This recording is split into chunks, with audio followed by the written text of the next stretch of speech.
What's going on, everyone? This is Tom Talks Rubbish from Wobbling About and Rocking Out. Today, I am joined by our founder, our great guy, Dom from Wobbling About and Rocking Out, to discuss his trip to Cardiff for Clash at the Castle and maybe his experiences doing media with cerebral palsy and Yeah, things like that. So, yeah, welcome, 100%. Dom. Thank you, mate. It's pleasure to be here. Pleasure to have you doing some stuff for us as well. It's an absolute pleasure. So, if we take this back to when the show was being rumored Yeah, and announced, yeah. did you always have that thought in your head No, that in the UK, I've got to be there? no. So the reality is, and I think this is important to discuss for anybody interested in working in the media in wrestling, is these big companies have a hierarchy of people. Okay, so you've got your BT Sport, you've got your Cultaholic. Who I ended up doing the media scrum right next to, and those guys were lovely. But there's a hierarchy of people. Now, we didn't actually find out until 2 or 3 days, well, maybe a week in advance of Clash of the Castle actually happening, that we were going to be press. So initially, I found I was going to just do it on the channel on Gimme a Whole Year. I was going to stream it with Anthony and do it that way. But because over the years and over the pandemic, I'd done bits of work with WWE, I kept the feelers in there with their PR company, a great company in London called the Romans, who do all of they have the WWE contract. So there's a guy called Joel who works in communications for WWE around the world, and he employs the Romans who do the WWE PR. And if anybody wants to do any wrestling, interviews, anything like that, you have to contact the Romans. So what I'd done is I'd kept my feelers in, I'd kept emailing them every so often, making pitches, things like that. For whatever reason, time management, etc., they didn't happen. But and this is the key, thing that me and you have always talked about is not to be discouraged. So if you don't get a response, try again, try something Yeah. different. So I don't, despite not getting responses for pitches, I kept in touch with the Romans. They had us at their house show in Newcastle again because it was in the UK. They had us over there, and then I got an invite a week in advance of Clash of the Castle to go and do media for Clash, and it was really cool because I wasn't expecting to go. And like I say, we are pretty low because we're music based. Obviously, primarily Soundsphere is music based. We're pretty low on that hierarchy. So but it was good. It was a great opportunity. I was surprised to get the invite. I'm glad I got the invite. Very pleased to have that. Obviously, got to network with Joel, who is again head of communications at WWE around the world, and also the Romans. Got to meet some of those people, and that was a wonderful experience. And hopefully, will lead to many more things. You've got to network to get work, as Alicia Atu has said on my channel before, and other people have said. Me and you have talked about it before. I'm a particularly socially anxious person, so I struggle with that sometimes. But it's important to make friends, network, chat to people one-on-one, ask them about their day, be real with people, and hopefully that will lead to more opportunities in wrestling, as it has done for me throughout my career in music. But as people can see on the Soundsphere YouTube, we got interviews with Drew McIntyre, Damian Priest. We did Rhea Pete Dunne on Ripley, Give Me a Whole Pete, Year. Pete I Dunne saw that on one. Gimme a Whole Year. We split them up between Gimme a Whole Year and Soundsphere. We did all the Judgment Day stuff for Soundsphere. So Finn Balor, Rhea Ripley, and Damian Priest went on Soundsphere. The rest of them went on Gimme a Whole Year. And so, we are pretty low on the hierarchy totem pole for WWE when it comes to, because we're not a wrestling specific media. This is Soundsphere I'm talking about. But we still went, we made those connections. We met some nice people, met the guys from Cultaholic, met, some other great, we met the team behind the WWE Kids magazine. Oh, wow. The people that do the WWE socials for different countries, met them. We were, Cultaholic was there. Ariel Hawani was in the same room doing his stuff. So you meet some really interesting people doing these things. And it's a testament to, perseverance for any wrestling journalist, whether you have a disability or not, is to just keep going. Don't badger people, every day, but certainly, you know, just keep your feelers in there every few months, send pitches, and eventually something will stick, something will happen. And it's all about the right place, the right time for WWE, you know, because they were in the UK, they wanted as many UK media outlets there. And hopefully, you know, when we do, you know, maybe we can do more house shows, maybe we can do more interviews down the line, but it's not getting despondent because, like I say, you know, even at our level, and we're, you know, we're lucky to be pretty notable in the music industry. You know, it's kind of like starting again in wrestling media, particularly with Soundsphere and Gimme a Hug, yeah. But here we are, having done that, you know, and the Romans, the people that were there, kind of, you know, tapping you on your shoulder to make sure you didn't go over 3 minutes, because we had 3 minutes with every people. You know, they were really. Is that how it works then? Like, in those media scrums, yeah, and I'll tell you a bit more about that in a minute. But yeah, the Romans were great. They were helping me with accessibility. They gave me a chair to sit on. You know, you've got to be communicative. You've got to be confident. That's the thing. You know, I mean, you have talked about this a lot, Tom. You know, I'm not a particularly confident person. I know you struggle sometimes with confidence. Which surprises me whenever you tell Always, me that, because yeah, it's like, yeah, when we're together, like when we hang out, like we did, depending on when this airs, maybe a few weeks ago, yeah, for Give Me a Hug, yeah, it was like, yeah. I'm just hanging out with my boys. It's Of like, course, you don't see that unconfident side of you come out very often, yeah. which People, is very strange to me. yeah, people do find it funny, but that's the thing. I think you've got to, you know, when you're there and there's 70 people around, you know, because there was 70 media outlets in this big room together. I was next to Cultaholic, and then there was some local regional Wales press there as well.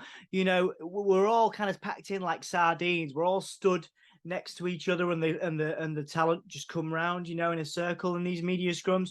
Yeah, It's very packed in, very tight, very tight.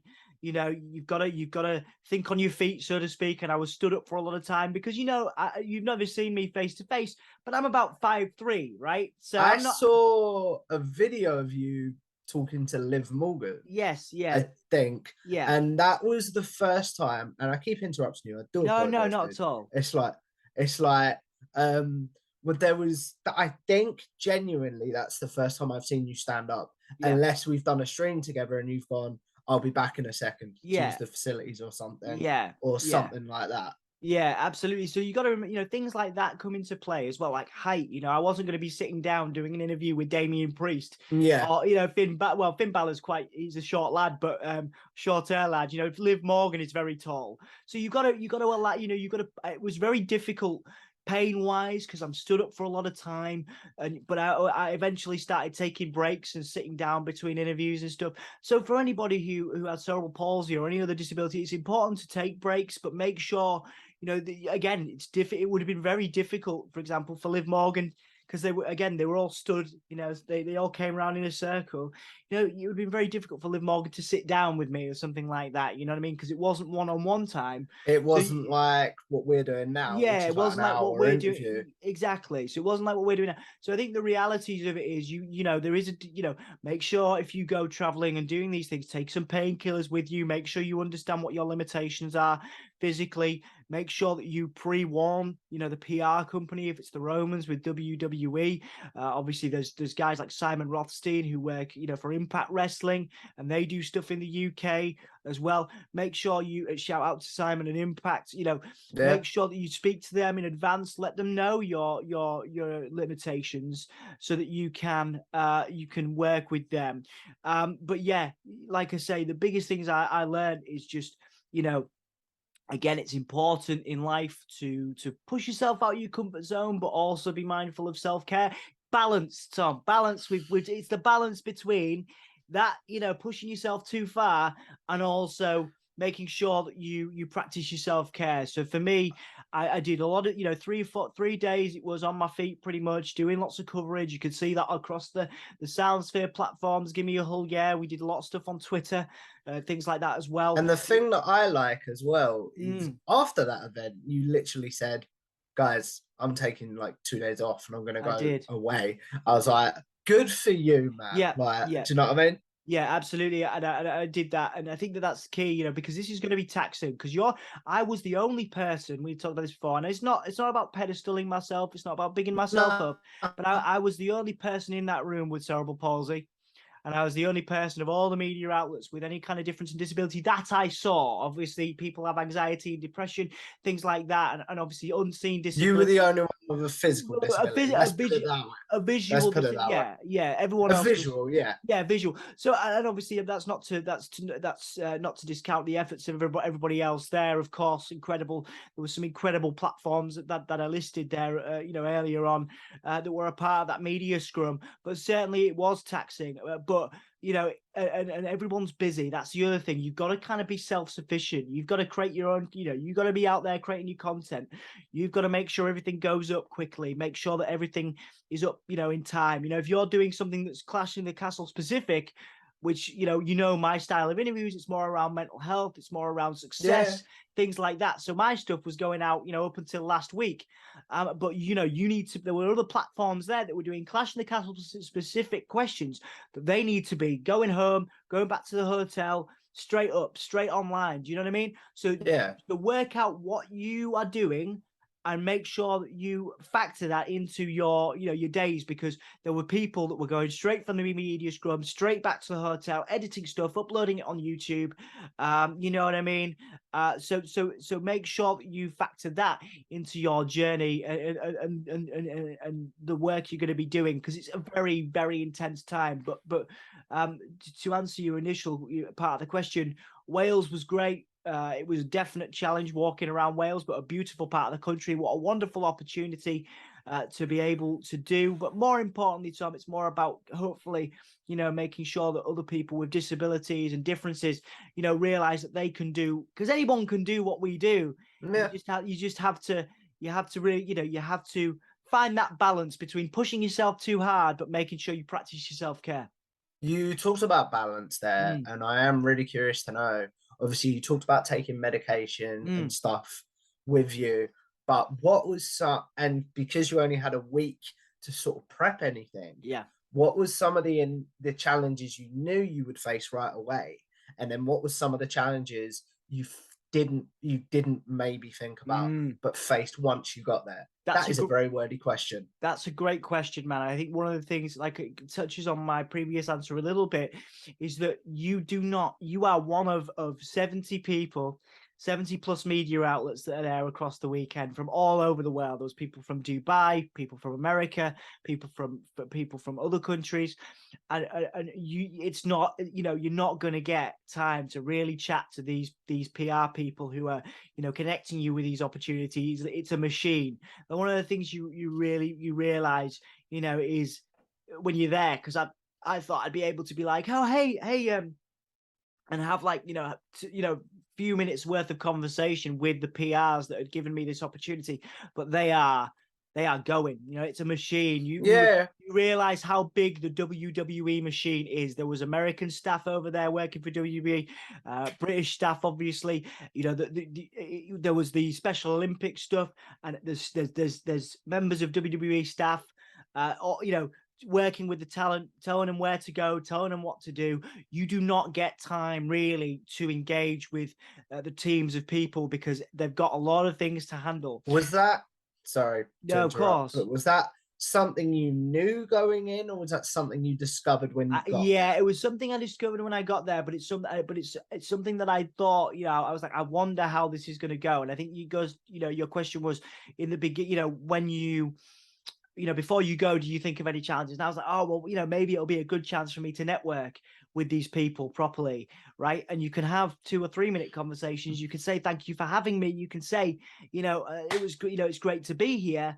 But in terms of real, you know, In real depth, in-depth not really. conversations, there's no time because they've got a job to do. They've got a machine to run. They've got a big pay-per-view this weekend. So I think, you know, don't get too, the other thing that I would say to anybody is, you know, again, be self-sufficient, get your content, say thank you, shake the hands, say, we really appreciate the opportunity, but get your work done, and then that will speak for you. Do you know what I mean? The quality of your Yeah, work will speak for you. definitely. That is what will get you the next opportunities. You see what I mean? Because they have a lot of people, for the 70+ media outlets that were there across the weekend, there's going to be hundreds more that didn't get that opportunity. And that's what's important to remember, instead of going, because again, there is a clear hierarchy. Some people got invited to press conferences, some didn't, things like that. Instead of, kind of going, oh, well, I'm only small fry, I'm not going to get these opportunities.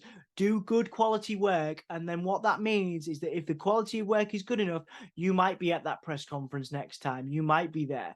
And I think that's one of the things across media, whether you're working in music, if you're working in sport, whatever, is it's difficult sometimes not to take it personally if you don't get certain opportunities. But what you've got to remember is that you are representing yourself, you're representing your work, and that will The speak. company you work for. Yeah, that will speak volumes as to who you are and what you do, and I'm going to be pitching in the next couple of weeks for more interviews.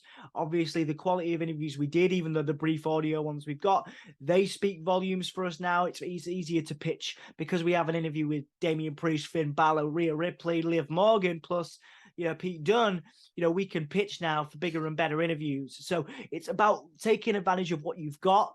Making sure, instead of going, oh, well, I could have been at this press conference, I should have been doing this, I should have been doing that, going, okay, well, I've got this. These are the cards I've been dealt. Let's use them, sort of thing. Yeah, let's use them. Let's not moan about what we've not got. Let's moan about what we have. Well, let's be proud, rather, of what we do have. Yeah. And that would be the biggest, kind of across media lesson I would give in terms of accessibility. People do their best to help. Like we've always said, a lot of them haven't necessarily worked with any media with differences in disabilities. Additional needs. Additional needs. So some people say to me, oh, can you get up we got to do a tour of the castle, things like that. And, they're like, oh, can you get up the stairs? And it's a simple thing of like, yes, I can. I am capable of doing that. Thank you for asking. And in then, my situation, I'd have said no, unfortunately. Exactly. Unfortunately not. But that's something that if you were going to do this in the future, Tom, you would pre-warn and say, look, thank you for this opportunity. This is wonderful. I'm going to do as best I possibly can do. With the castle tour, I'm not going to be able to get up the stairs. But also the key thing, this is a lesson I did learn. Okay. So because it was my first one, we were given one pass, right? And I thought nothing of it. I was like, okay, first one, so one pass, I'm going to go. But when I got there, I found out that other people had teams of 2 or 3 people there, Tom. And what they'd done is they'd gone back and said, sorry, can I have somebody else to do video? Can I have somebody else do that? And that's something I learned, going back to your initial question, that I didn't know, when I went. I would definitely have asked for Anthony or for Dan or for, Emma even to come along with me, and be a part of a 2-3 person team, so that anything I couldn't do or anything I was struggling with, because, they were audio pieces that I did, because I was sat there, as you saw, with my audio on my phone. If I'd had Anthony there, maybe I would have got film stuff, because again, a lot of trip hazards, a lot of wires, Cultaholic had all their cameras there. Yeah, otherwise, what if I'd have tripped up over a wire? I can imagine you being framed. Yeah, what if I'd have tripped over and fallen into Tom Campbell? You know what I mean? And we were literally like sandwiched together. It could have happened. So for me, I had to assess the situation, use my audio, and go with that. But I think but there would have been no reason, as I understood, because I knew a lot of people that were, of a similar level on that hierarchy to we were, and they had 2 or 3 people on their team. So that's something that I will go back to next time we get invited. I will take 2 or 3 people, maybe an Anthony and a Dan, or an Anthony and an Emma, or some kind of, thing. And going back to your situation, with regards to the castle, there's, and this is maybe advice directly to you or somebody else who's in a wheelchair a lot of the time. Take somebody with you. Say, look, I'm going to be doing the interviews, but I'm going to need someone to do some of the, the castle coverage. Getting a tour of the castle is lovely. Why should Tom Talks Rubbish as a channel, your channel, miss out on that? There's no reason you should miss out on that. So find a friend and take them with you. And there was a lot of that. A lot of people I knew there that were, again, similar level to we were on the hierarchy. They bought mates that had never, ever, ever been interested in wrestling, but they could work a camera. And they were allowed there. They got the free pass. They got all of it. Yeah. So I think that's one of the things I learned is take somebody with you. Obviously, sometimes it's not going to be possible, but certainly I found out, and I didn't know that when I went in. I found out that it would have been possible for me. So that's one thing I would have done differently. I would have taken a couple of people, one person, two people with me next time. What about from a personal perspective, like Mm, hotels and stuff? mm, Because you only had a week to sort it all out, yes. and Yeah. you'll be able to fill me in a bit more. Yeah. Uh, the adaptations you might have needed. How easy was that getting Very, like very, very accommodation and stuff? Very interesting question. So again, again it goes back to that hierarchy that people need to be aware of, and it's not an insult to any particular channel. Certainly not to someone in my position. You know, we've worked really hard for a long time, but again, like it's like starting fresh, doing wrestling stuff. So some of those people that were there, the higher level, your talk sports, things like that, people you've had on the channel, you know, they had their accommodation paid for. Oh, okay. Now we didn't. So you know what I mean? And it's taking that and going, okay, well that's fine. It's an investment. Obviously, we got good content out of it, right? So they will have had all their hotels, Metro, same again. You know, again, top level wrestling media coverage, all had their, you know, some of them had their flights paid for, things like that if they were coming abroad. Now we didn't have that, and that's okay. So for me, it was like, okay, I need to get a hotel, I need to do this, right? So yeah, again, for me, it's about finding a ground floor room. It's about finding, particularly with an accessible shower and a bath. That's Yeah. huge for me. I cannot step into a bath. I could, you know, I need walk in, something like that. You know, a walk in shower and bath. So those things that certain hotels don't have. So I think it's important to, realize from a business perspective, I'm lucky. I'm not working for anybody else. I work for myself. I am the person, without trying to again big myself up, that made these opportunities happen for us. But and with that comes a certain certain advantage because I'm self-employed. I can put that hotel cost and expense against my end of year, my end of year expenses, you see, so I Yeah. can claim that back. Not everyone is in that situation. So for me, I was like, let's get a top, not a good quality hotel, 10 minutes walk away, even for me, from the castle, from the venue. I did get a lot of Ubers. And I think that would be key for someone like yourself. Get a lot of Ubers. Keep your expenses. If the WWE aren't in a position and they're not paying for your stuff, you keep your receipts. Because again, if you were doing something like that, you might be able to, if you were in a position in the future to set up Tom Talks Rubbish as a business or self-employed, HMRC and stuff like that. HMRC, you Yeah. would be able to claim that stuff back. So I was in a better position than other people in that sense. Obviously, it would have been nice to have my flights and accommodation paid for at this time, but there's no reason, Tom, that can't happen for me in the future, is there? Do you know what I mean? No, And definitely not. it's remembering that on the times where you're like, oh, well, that person's going to that press conference. That's a bit, But they oh, have worked their yeah, butt off, probably. exactly. And they're in the right place at the right time. And a lot of things, as you know, Tom, in the music industry and in the arts and in wrestling or sports journalism, is right place, right time, and that value of that networking. So, again, the biggest overarching skill I would say to anybody is, even if you're an anxious person, try and push yourself to make those conversations, to say thank you, to shake hands, to be, to be in that situation, because you are there for a reason. They've invited you for a reason. They've given you that free pass. They've given you that media access for a reason. And it's important to remember that is, that you are valued. You are one of many, admittedly, and Mm. that is the reality. You are one of many people. They don't have time to speak to you and everybody else because, that is, it's hard, to get round to everybody if you're working for the WWE, working in PR and all that kind of stuff. But you are there for a reason. You are valued in a way, and that is important to remember, that you are, so going back to your question, things like hotels and expenses, make sure that you're, everything you do pay for, if you are paying for it, you claim back, so you can do that at the end of your year. And again, you could, but now the way I look at it is every expense that I made, that value is on that YouTube channel. It's Because on you've it. got so Yeah, much content yeah, from the camp. it's on Give Me a Hull. Yeah, it's written up as a feature on the Soundsphere website. It's on the Soundsphere YouTube, and here we are talking about the realities of working in the media for a company like WWE in the UK. And this is a great opportunity, and what wonderful idea by yourself there. Thank you very much for for talking to me about it. Actually, I can't take credit. It's our good friend Anthony from the Anthony podcast. Amazing. I recorded a video of him, which won't air for a few months, but I recorded a video with him this past week, and he was like, "Have you thought about asking Dom if you can talk about his experiences in Castle?" I was like, "In Cardiff, should I say?" Yeah. I was like, and this is what I was saying to you. I was like, "I'd love to, but at this precise moment, my channel is Rammed. Yeah, rammed and stuff, Tom and I talks don't know rubbish. when it would air." So it's like, It's okay. I've I always thought I'd ask you. It's like no, you it's can. a good Sorry, man. idea. No, it's a good idea. And I'm sorry to interrupt you. I'm just saying that, you know, me and you have long thought about, you know, doing collaborations beyond your, you know, Tom Talks Rubbish, Give Me a Hull, yeah. And because of Waro has its accessibility lean and you yourself have CP, you know, it makes sense for us to collaborate on this level. And it's a little, you know, so I have every intention of getting you to do some more accessibility, you know, themed interviews on this channel. That'd be awesome.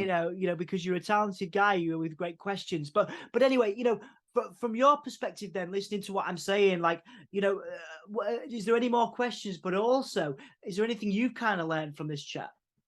Learned to sort of say, like, not. I got to be careful how I phrase this question, but like, let's do it and deal with the consequences later, sort of thing. That's how it came across with me. It's like you said, I'm gonna go. I'm not gonna try and figure out accessibility and stuff before I send the email. I'm gonna send the email, and then Well, the accessibility stuff is future Dom's problem. Do you know what I mean? well, we got the invite, you know, so it wasn't actually. I'd sent emails and pitches for months, you know, and this is the reality, the honest truth of it. I had sent emails and pitches for them for months and nothing back. And then all of a sudden, it was their email. I didn't send it. They dropped me an email. You're invited to Clash of the Castle out of nowhere, out of the blue. You know what I mean? And there was a couple of other people in that situation. So, you know, you never know. You never know what's the, you know, you never know what's going to happen next. And you know, but that's the key thing from this, I think, is don't be despondent. You know, really, you know, you know, again, they're going to say yes to the Metro because they're covering wrestling every day. They're going to say yes to TalkSport. They're covering wrestling every day. But we're a little different, you know what I mean? So if you want to pitch, absolutely pitch, right? The Roman, go on, sorry. So one thing I am like curious to know, and I think this will be like the clip that teases the interview, if I'm honest. Like, do you feel like you talked about being low on that hierarchy? Yes. Do you feel like the work you produced during Clash at the Castle helped you to elevate yourself and Soundsphere and Give Me a Whole Yeah on the hierarchy in the eyes of the people that needed to be elevated? That's a great question. I think of you know, fortunately / unfortunately for people, and again, one of the realities of this business is it is about who you know. So it will be more about how they felt I reacted, and more about how I was with them, than it will be. They will remember me more than the content. But you know, so you've got to, and I was about to say, unfortunately, there, I think I was. Again, I was polite, I was thankful, but I was also very nervous. You can tell that. You know, I am an anxious person. Again, everybody's. We're going to get to that in a second, if you don't mind, because I've got a few questions about that. Yeah, but I think going back to your initial question, yes, I do. I believe that I was invited for a reason. I believe I was given that content for a reason. I believe the hits have been good because again, they think about hits. So they think about, you know, I know our Rhea Ripley article has been shared nearly 100 times on Facebook and social media because there's a tag there for Motionless in White. Of course, they're a band and we're very musical. You know, we're very musical as a platform. So you know, you know, it's finding those links and putting them out there. You know, everything's been shared. We have had lots of hits. The YouTube hits, so you know, there's a few hundred people have access to those now. So you know what I mean? They are there. People are accessing them, and that's what's going to speak for us. You know, fundamentally. So I think, yeah, going back to your question, yes, I think if I'd have complained or I'd have moaned, then maybe we'd have been a different thing because that's the reality is that people remember stuff like that. Yeah. And there is such a thing, and this needs to be said. You know, this is such in the media industry and the arts. Unfortunately, there is such a thing as a blacklist. You know, people just, you know, they'll just, you know, they won't reply to your emails. They won't respond to you. They won't give you the time of day because they remember something you've said, remember something you've done. And because there's so many people that want to be in this industry and doing what we're doing, you know, if they get one snotty email or one, they think you're being a bit rude, they don't ever have to speak to you again. Yeah, You know, 100%. and that's one of the things you've got to be polite, you've got to be respectful. Equally, you've got to show them your content. You need to be giving them in that email, you know, in the first paragraph, why they should work with you. So for us, it's, you know, we've now interviewed Finn Balor, we've interviewed Drew McIntyre twice, we've interviewed, you know, Rhea Ripley, et cetera, et cetera. Can we have 20 minutes on Zoom with, you know, my next challenge is Ridge. I want to speak to Ridge Holland because, of course, he has that Yorkshire connection. He's a former Hull rugby player. You know what I mean? So that's my next pitch that I'm working towards. You know, so maybe we'll get that one day. You know what I mean? But I think going back to your question, yes, I do believe it's raised us in the hierarchy. Do I believe we'll be getting opportunities every day? No. Do I believe that we will? Do I believe that we will get more opportunities with WWE in the future? Absolutely, yes. The most important question I think I have for you is, did you enjoy it? Or did you feel it more like this is just work? Very, very good question. Did I enjoy it? I think I saw a lot of the you know, a lot of these wrestling media people, they know each other, okay? So your Talk Sports, your Metros, your Cultaholics, they've been and done this a lot of times. Remember, this is my first one as Soundsphere. So you feel kind of like an outsider. But fortunately, one of my good friends from my university days in central Lancashire is Alistair McGeorge, who works at the Metro. You can see an interview with him about being a wrestling journalist on the Gimme a Hull Yeah channel. We went to university together. I'm a few years older than him, so he was a few years after me. But he really stayed with me the whole weekend. He introduced me to the WWE, kids magazine people. He introduced me to Muscle and Fitness. They're journalists and things like that. Future Muscle and Fitness cover? They covered Muscle and Fitness covered everybody's workout routine, of course. I was winding you up. Yeah. So Alistair, because I knew him beforehand, I made a point of saying, you know, can we hang out at Castle?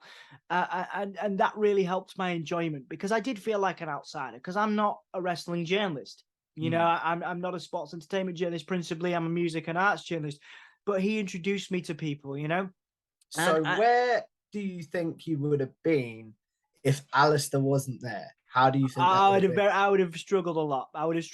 You know, and I think it's a testament to him. And when this goes out, you know, I would like to, if he happens to listen to it or watch it, I would like to give him a real shout out, because I did thank him on Twitter across the weekend as well, and make my support of him public, because he is, to me, he is the most welcoming and one of the most prolific wrestling journalists in the country. He makes an absolute effort, and I'm not going to name names. There were other journalists there that, you know, they were good. They were going about their day. They were doing their thing. They didn't really have time to engage, but Alistair McGeorge will always make time for people. He'll always make the effort to meet people and help out. And he was great for me. He introduced me to people. He told me that what it was going to be like when I got into that room for the media scrum. And I can't say enough about his talent. So going back to your question, did I enjoy it? Because I was with Alistair a lot of the time, yes, absolutely. He's a friend of mine. He introduced me to people. And let's flip the question. If he wasn't there, would you have enjoyed it, do you reckon? Yeah, well, again, I enjoy it looking back on it now. At the time, I was very wired. You know, as we've talked about before, I have a neurodiverse condition in an ADHD diagnosis, correct? Yeah, so my brain is wired all the time. I'm constantly anxious. You know what I mean? Constantly anxious. You know, the only reason I'm not anxious here with you is because we've talked a bunch of times, and you're a friend of mine. This is what, the fifth piece of content we've done together? But the first time we even spoke, I was anxious talking to you. You see what I mean? Really? Oh yeah. Because you've got this, you know, you've got a really good reputation in wrestling. You know, on YouTube. Have I? You're anyway. People do talk about you. Yeah. So I think that's the thing. You've got to. Going back to your question, yes, I would have enjoyed it, but I would have enjoyed it in retrospect. I think Alistair and the other people I met made it better for me there. But I think if I was on my own, I would have looked back on it and go, wow, I did that. I can't believe I did that. Amazing. But at the time, I would have been like, oh my God. Okay. So Bianca Belair's coming round. All right. Oh shit. Finn Balor's coming round. Oh no. Okay. Damian Priest. What am I going to ask them? Oh my God. Oh, there's Yeah. all these people everywhere. Holy, so You realize, my friend, if I ever do a media scrum and you're there, you'll be what Alistair was to you, to me. You realize man. that, right? Yeah, that's cool, Because man. I know fully I am gonna have that. Yeah. Do you know what I mean? So I'm just pre-warning you now. Of course, and we talked about this. About, obviously we've talked about this off camera, but you're on the way there, man. Like I say, I say get a website. Make sure that you're putting your videos. It's a work in progress. Excuse me. They're looking for hits. They're looking for value. Okay, so for us, it was kind of alternative music, but also that wrestling interest. We've worked with Impact Wrestling for years. You should. I don't want to tell you what you should be doing, dude, because you know what you're doing, and I hate the word should. It's not my business to tell anybody what they should and shouldn't be doing. But we have worked with Impact Wrestling, another massive company, in wrestling for years. We started working with AEW. And I did send emails, in some of my pictures and said, this is what we've been doing. We've been interviewing Raven, ECW legend. We've been interviewing X, Y, and Z person. What a great interview, by the way. Just to put you over for a second. Thank you, mate. Well, that was an all-time. I can retire now, happy because I've done that. But that's the thing. I sent that to WWE. I was like, this is what I've been doing. Can we do more stuff? And that is actually in hindsight, because I didn't think about it, because that was the last email I sent before we got that invite, maybe a couple of weeks later for Clash. So you need to be saying, this is what I'm doing. These are the wrestlers I'm interviewing. These are the companies I'm working with. And then you will be at this media scrum. But I would always advise having, multiple platforms, having a YouTube, having a website, and making sure that you're mindful that they are looking for the maximum exposure. They are looking for who can give them the biggest exposure. And there's no reason, Tom, in the future, in the next few years, you can't be there at those media scrums, Yeah, and I do appreciate that, man. Like, I feel like every time we talk, it's less of an interview and more of a let's have a chat and let's put each other over for a little while whilst 100%. we do this sort of thing. 100%. So, with looking back, and you say you look back fondly now because you were like, you thought you'd be like wired and sort of thing. Yeah. What is a moment from the media scrums in particular you look back and are like, not I can't believe I did this, that's the wrong word, but like I got to do this, that's pretty cool. Well, again, the funny reality of these things is there's someone over your shoulder all the time. One of the machines. Yeah. So a member of staff. So you've got they tell you 3 to 5 minutes with everybody, right? But realistically, 2 minutes, 3 minutes, right? And they tap you on the shoulder to tell you to, cut it, right? Finish up. But you can see on the audio, listen on the audio, Liv Morgan, Bianca Belair, Damian Priest, and other people, they went over 4 minutes with me, right? They their answers were big. They were big answers, thoughtful answers. They didn't just give me sound bites. They didn't just give me sound bites, and that's what they expect to be giving. And my questions, and I do believe this because of my background in counseling and therapy and my training, I've become a better interviewer. And I ask questions that are deeper, that are more meaningful. And that gave me, 4 minutes with some of those people. Drew and Finn were different because it was the end of the scrum. They were like, we have to go. We have other things to do. You know what I mean? So Drew was quick. Finn was quick. And that's understandable. They've got, they had the Special Olympics stuff to do. They had other things to do. But you'll see, listen to the Damien interview and listen to the other ones. Rhea was another one where she talks about being an underdog when she was younger. And how difficult that was for her, and how she has become a bit of a figurehead. Liv Morgan is another example of that. Real decent. Even though I had a very short period of time with these people, real decent chats, and I'm so proud that we were able to do them. So Liv Morgan's chat, Bianca Belair, Damian Priest, but all of them, fundamentally, all of them. Meeting Montez Ford was fantastic. I want to shout out to the Street Profits, Montez Ford and Angelo Dawkins. They made an effort to learn everybody's names. You Oh know, wow. you can hear in the audio. He says, Monta's like, "Hello, Mr. Smith, how you doing?" You know, they'd seen me in the day before as well, so they made an effort to say hi to everyone. And the Street Profits are, going to be global stars. You know, as well they are already, but they're going to be bigger. Yeah, I know what Be you meant going to there. be bigger than that. You know what I mean? And Yeah. they're amazing as people and as representatives of the WWE. And of course, I was part of the WWE community, events that they did. I was able to watch those and the work they do with young people, whether it's the anti-bullying stuff, the Special Olympic stuff. That was great to see, wonderful to see, because that's the other thing. The reality is, it's such a bigger thing than what we see on TV.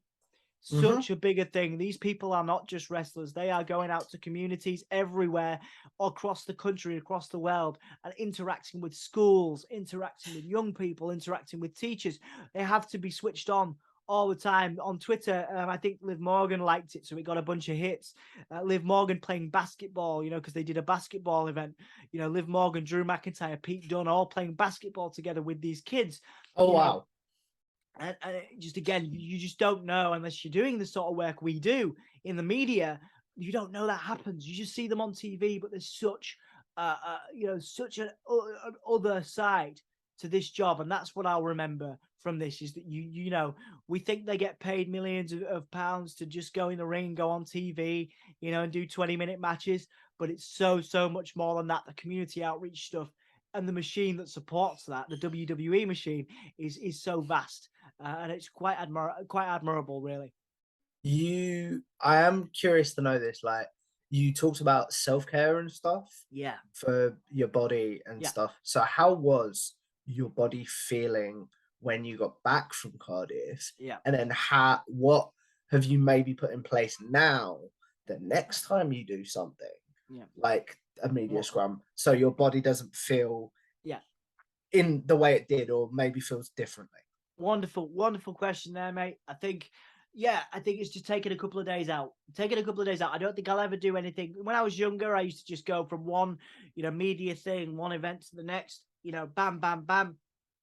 And I would burn out, whereas now, I'm away for 4 days. So maybe I'll say to Emma, like, we're gonna have 2 days off after this because I know I'm away for a while. You know what I mean? And it's good for me. It's good for our relationship. It's good for our family dynamic. You know what I mean? So I think for me, when I was younger, in my 20s, I was doing all the stuff all the time and burning out, which was cool in a way.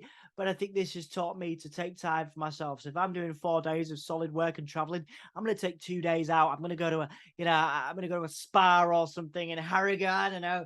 I'm going to have a nice time. So I think that's the key is making sure that, making sure you do go away, spend time with family. And I think that's naturally what I would do now, rather than, just go from another job to one job to another job to another job. I would naturally now take that time off for myself because my body needs it. My body was in a lot of pain. My boots were cutting into my feet because I don't normally wear, Doc Martens for heavy. I love Doc Martens shoes, but and they're good for when I'm doing lots of walking and things like that. But they, by the end of the weekend, they're cutting into my. I don't think I've ever asked you this. You don't have to wear like splints or anything. I used to until I was about 16 years old. To 18 years old, I wore splints full time. They were very painful, and they cut into my feet too. Preach, friend. Yeah, Preach. yeah. My doctor, when I got to 18, he was like, "You don't need to wear these anymore. We've done all we can do." I have had that moment, and it's like, yes, yeah. We've done all we can do for you, and that's it. It's up to me, me and you, obviously, to kind of look after ourselves. And that's the other thing is that there's only me now responsible for my body. I have back pain when I get up in the morning. I have leg pain. I try and do exercise every day. You've just been, you just saying before we started this interview, you've done physiotherapy. You are taking responsibility for your body and your health and well-being. And that's all anybody can ask of you, mate. And then later today, I'm maybe going to do a little workout with my weights, which is good for my arms. Absolutely. Oh man, I can see your guns there. They're getting there, aren't they? Yeah, man. Anyway, moving on. Yeah. So, like, overall, if someone is like how you were when you were younger, you asked me this question when I was on Waro, like, about maybe thinking they're in your position when they were younger, but they're struggling to get past. I call it a disability wall. Do you know what I mean? Like, where maybe the doctors have said something and they've like, I can't do that. What advice would you give them? And then what advice would you give someone, even not with a disability, that wants to work in the content industry, but it's just like anxiety or just normal wise, that blocks them off and they're not doing it? Yeah, interesting point. So a couple of key tips. There is usually a workaround for everything. Okay. Now, just if a doctor says you can't do it, there's usually a good reason for it, right? So if the doctor says to you, well, you need to be in a week, you need to take some rest time, you need to, spend more time in a chair or resting, then that's usually a good thing to do, right? But there's no reason. If you look at, say, at the Anthony podcast, there's a great example. He finds ways to create content. Okay, so it's about looking around, looking on YouTube, looking online, finding content creators like Tom Talks Rubbish, cheap plug, Thank you, sir. like the Anthony podcast, who are doing stuff and finding ways. There are always workarounds. There are always workarounds. So your doctor might give you some good advice and say, rest, absolutely rest. But if you want to do create content from your bed, you can actually, there will usually be a way to do that. I think, for anybody who wants to work in the media, I think it's just perseverance. You're not going to get every interview. You're not going to get a response. As I will continue to hammer home to you in every interview that we do, and every interview I do ever, it's about not being a dick and doing good work, doing cool shit.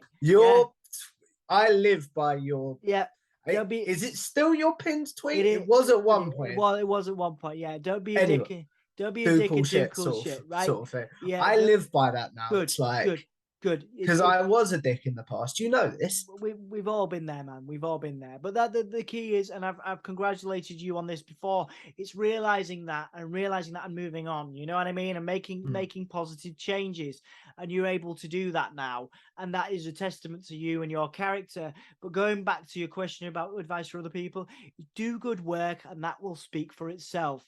Don't be a dick. If you don't get responses, don't be a dick about it, because there are people that do that. There are people that are older than me, and I'm mid-30s, that are dickheads because they feel like they're entitled. They're younger than you doing the same thing, and they're older than you doing the same thing, and they haven't learned in the way that you have, Tom, to not be a dick. You know what I mean? And you'd be surprised how many people in the media are kind of rude. They think they're entitled to stuff because they've done X, Y, and Z. Nobody owes you anything. Do good work. And don't be a dickhead. Let that speak for itself. That will serve you very well. As we wrap this up, because believe it or not, mate, we've been going 50 minutes, which is what always happens when we chat. Yeah, but one thing I am curious to know: you were sat near the creme de la creme of wrestling media with the Cultaholic crew and some of the others. So, what is some things you learned from other creators whilst you were at the scrum? I think having fun with it, not taking it too seriously. If you look at the Cultaholic content, I was right there, watching them create it, because they were ahead of me. So they were there doing their interviews, then I had mine.